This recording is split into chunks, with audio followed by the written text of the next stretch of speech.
Goeiemôre julle almal, Hardy van der Berg hier, eienaar van daardie range.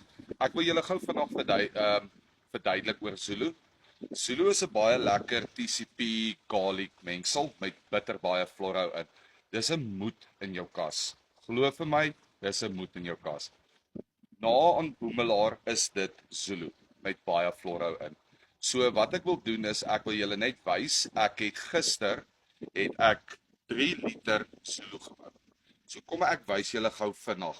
Gaan 'n stokkie vat, sommer in die dammetjie hier by die huis gooi, vir julle gou vinnig wys hoe lyk die florhou in die dip. Nou gaan ek julle wys.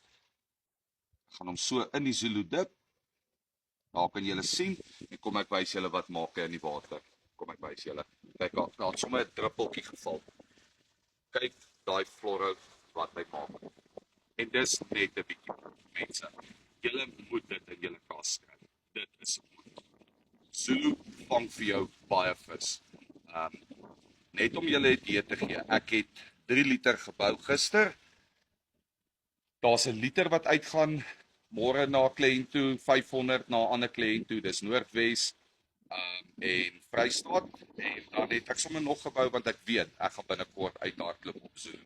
Mense, kry vandag julle Zulu, julle sal nie spyt wees nie. Geseënde dag vir julle almal.